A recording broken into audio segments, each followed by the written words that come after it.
muy prestigioso académico, decano de la Escuela de Política y Relaciones Internacionales de la Sergio, ex viceministro de Justicia, fue designado como alto comisionado para la paz.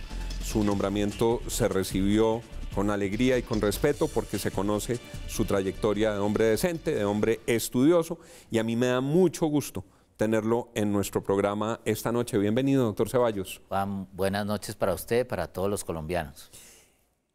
Tiene gigantesca responsabilidad en el rol de Estado que le encargó el presidente Duque, el doctor Miguel Ceballos, y le ha tocado debutar con la compleja situación del ELN.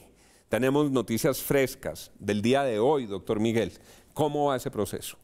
Bueno, Juan, lo primero que hay que decir es que el presidente de la República, desde el momento de su posesión, quiso crear un espacio de reflexión, un espacio en el cual se invitaba al país, a la comunidad internacional y al propio ELN para que diera muestras de paz, de voluntad de paz, de que manifestara a través de sus actos y de sus comportamientos una actitud que pudiera darle continuidad a una mesa. Desafortunadamente, al siguiente día de la posesión del presidente, el ELN secuestró 3 personas más para sumarlas a otras 6 que había secuestrado. El 8 de agosto. Sí, señor. Es decir, no habían pasado 36 horas y a ese espacio que nosotros como gobierno del presidente Duque ofrecimos para la reflexión y para tratar de reconstruir una serie de historias y de narrativas que venían de 17 meses de proceso de paz en el gobierno anterior, pues la respuesta no fue la que nosotros esperábamos. Ustedes dieron un mes, 30 días para evaluar, y esos 30 días son ya el viernes. Así es, Juan. Estamos a 3 días del vencimiento del plazo que dio el presidente para evaluar el proceso y aún estamos esperando esa manifestación de buena voluntad, de paz del ELN a través de la liberación de los secuestrados. Doctor Ceballos, le pregunto por lo que ha ocurrido en el día de hoy. Con nuestros compañeros de la Alianza Informativa de Caracol, con Darío Arizmendi, esta mañana, en el programa en el que estábamos de 6 a.m., se conoció el testimonio del comandante Uriel del ELN. Pero eso que dijo Uriel es distinto de lo que estaban diciendo en otras instancias del ELN. ¿Cómo entender lo que está pasando? Lo que nos dijo Uriel en radio esta mañana no es lo mismo que estaban diciendo en las otras instancias del ELN.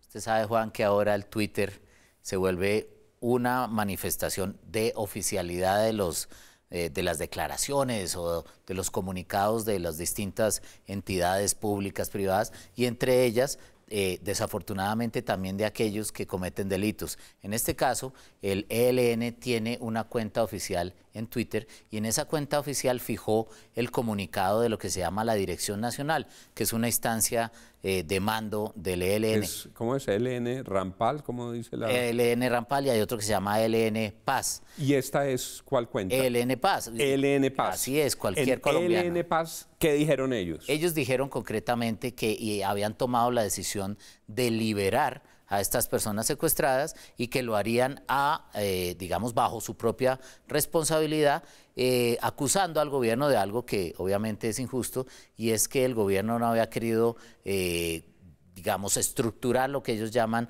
unos protocolos. Ahí quiero aclarar una cosa, Juan. Los protocolos no son diseñados por la Oficina del Alto Comisionado para la Paz, sino por quienes deben diseñarlos, que son aquellas personas que se involucran en estos operativos, concretamente la Cruz Roja Internacional y sobre todo el Ministerio de Defensa. Esos protocolos no tienen, digamos, mayor elaboración, se fijan unos espacios, unos tiempos y por supuesto las coordenadas de ubicación. O sea, es mentira que no se hubieran hecho los protocolos. Los protocolos se hicieron, pero el ELN se obstinó en exigir que hubiese garantes internacionales y el gobierno del presidente Duque, él mismo lo ha dicho, no negocia secuestros. ¿Y por qué decimos esto? Cuando se aceptara si se hubiese aceptado, perdóneme, una presencia de garantes internacionales, eso ya haría parte de una negociación de la liberación de esos secuestrados, y además ellos, el ELN, ha venido exigiendo que esos garantes sean los mismos de la mesa de negociación. Se ha establecido desde el inicio que una cosa es una operación humanitaria resultado de un secuestro. Es que hay que recordarle a los colombianos, Juan, que un secuestro es privar de la libertad a un colombiano contra la ley y contra su voluntad, y la única obligación clara que hay es que quien secuestre libere esas personas. Por tanto, de ninguna manera el presidente Duque y su gobierno ha aceptado ni aceptará la negociación de secuestros. Doctor Ceballos, ¿de cuánta gente estamos hablando? Porque fueron los que secuestró el ELN el 8 de agosto, pero les he escuchado mencionar la cifra de 20 que tienen individualizados e identificados en poder del ELN. Así es, Juan. Usted mencionaba ayer Caracol, en una entrevista que me hizo Darío Arizmendi, y usted estaba presente. Yo le envié a Darío Arizmendi la lista oficial de la Policía Nacional y de los grupos Gaula, que usted sabe que están encargados de identificar y de liberar a los secuestrados, y ahí se habla de 19 secuestrados en total. Entre 19 y 20 secuestrados. Le digo la cifra porque ha variado. El día de antes de ayer fue liberado un secuestrado. O sea, de 20 pasaron a 19. Exacto, pero eso quiere decir que además de los 9 secuestrados en solo 8 días, porque esa es la verdad, hay otros 11 o 10 o 11 secuestrados que algunos de ellos es una cosa muy triste. Cuando uno ve la lista, ve personas que han sido secuestradas desde el año 2002.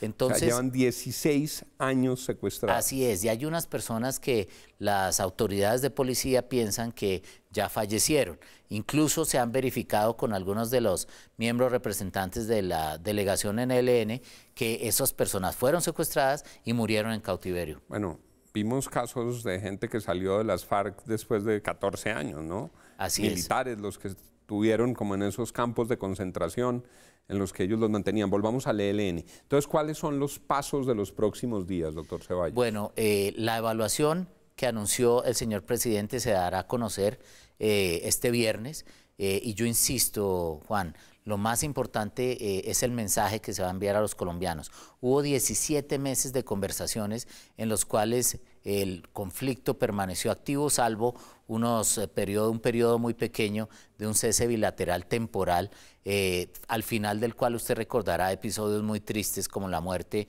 de 9 policías en Barranquilla. Yo creo que este es un momento distinto en la historia de Colombia, Juan, en el cual ya los colombianos quieren pasar la página de la guerra y la destrucción. Es muy importante ver cómo muchos de los excombatientes de FARC se están comprometiendo con esa paz.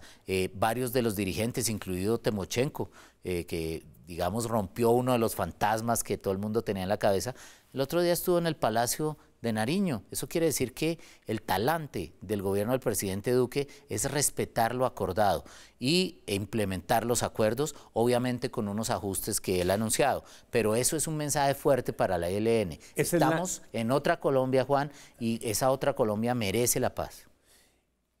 Ese es el mensaje con el que usted recibe la Alta Consejería para la Paz, respetar los acuerdos, pero me imagino hacer cumplir la ley frente a quienes los violan. Por supuesto, Juan, porque a esa alto comisionado de paz, como se llama mi oficina, se le han agregado 2 responsabilidades más. La primera, la legalidad, y la segunda, la convivencia. La legalidad quiere decir que no hay paz posible si no se cumple la ley. ¿Por qué? Porque cuando se quiere modificar y torcer la ley para hacer la paz, eso se devuelve. Por eso es muy importante entender que sin legalidad no habrá la paz más importante, que es la paz cotidiana, es la paz del día a día, no solo la paz fruto de acuerdos con grupos armados ilegales, sino la paz que tiene el colombiano que está en el campo, el que está en la ciudad, el que está ejerciendo una profesión. ¿Para qué? Para poder reconciliarse.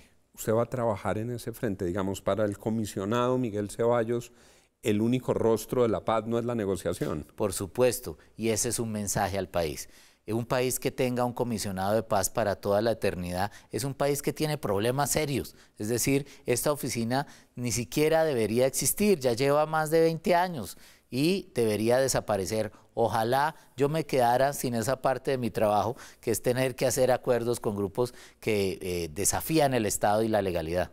Doctor Ceballos, ¿van a mantener el equipo negociador del ELN? Usted, Juan, Sí. me está pidiendo ya chivas ahí, ¿no? Uno de los temas, por supuesto, que anunciaré al presidente es ese, es decir, si se mantiene la mesa primero, si no se mantiene, y si se mantiene, ¿qué ajustes se harían? Es que la expectativa es inmensa. El viernes se cumple ese mes, el presidente, y lo ha reiterado, el doctor Ceballos ha advertido que este es un país distinto y que cumplirán los compromisos con quienes estén honrando su palabra. Ajustes al proceso de paz con las FARC, doctor Ceballos. Hay 4 ajustes, se los menciono rápidamente. El primero es un ajuste que busca superar las ambigüedades que hay en la ley de amnistía, según las cuales se puede interpretar que el secuestro y el narcotráfico son delitos conexos con el delito y queda político. claro que no son delitos conexos y que por ende tampoco serán amnistiables. Se lo explico de una manera más fácil. Si usted a un hijo le pregunta, oiga, ¿es posible hacer política en Colombia habiendo secuestrado y habiendo narcotraficado? No va a ser posible. Desafortunadamente en este momento es posible y se van a respetar los acuerdos que se firmaron y hacen que esas personas puedan participar en política. Primer ajuste. El segundo ajuste tiene que ver con lo que se llama los delitos continuados, es decir, aquellas personas que entraron en la protección o los beneficios del proceso de paz con FARC, continúen delinquiendo, esas personas van a perder todos los beneficios. El que se desmovilizó y siguió en algún proceso extorsivo o de narcotráfico, pierde beneficios y se va para la justicia ordinaria. Así es. Pero, digamos, eso podría interpretarse que ya quedó pactado en los acuerdos, pero hay muchas ambigüedades, por eso se quiere concretar y siempre hacia el futuro. El tercero, el tema de la lucha contra los cultivos ilícitos, Juan.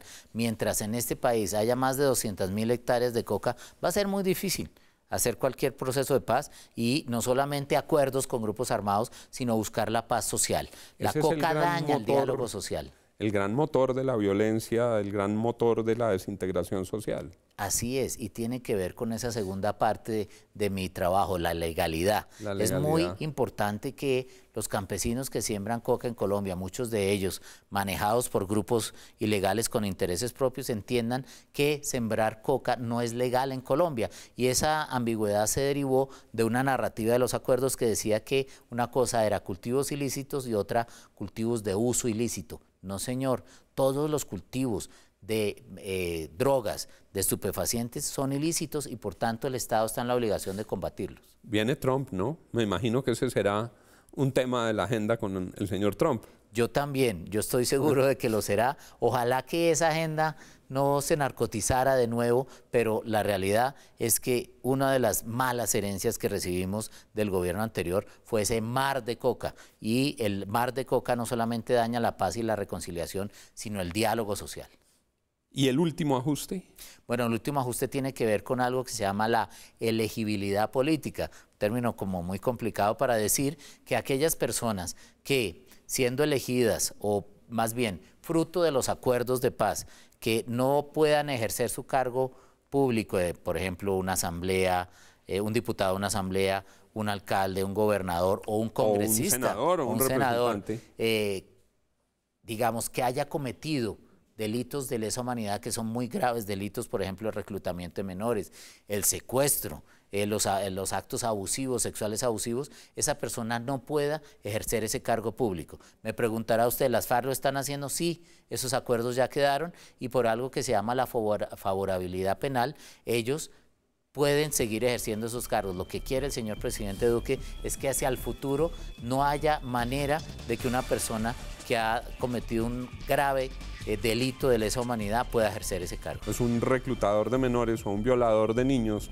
sentado como congresista de la República, lo que hace es que repugna el alma de la nación, pero el presidente Duque va a cumplir esos acuerdos que estarán rigiendo hasta cuando la JEP se pronuncie en esos casos y tome unos fallos. Por supuesto, y esa aclaración es importante. Si la Justicia Especial para la Paz en una sanción a una persona acusada por un delito de lesa humanidad le impone una pena que no hace compatible el ejercicio de su cargo público con la pena, no lo podrá ejercer. Esta mañana hablamos con el presidente de la Corte Constitucional, Alejandro Linares.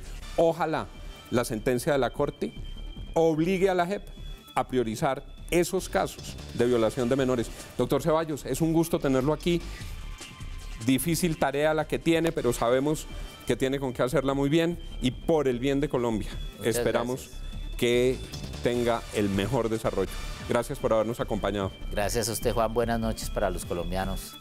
A ustedes, gracias por habernos acompañado en Al Punto. Sigan con Red Más Noticias.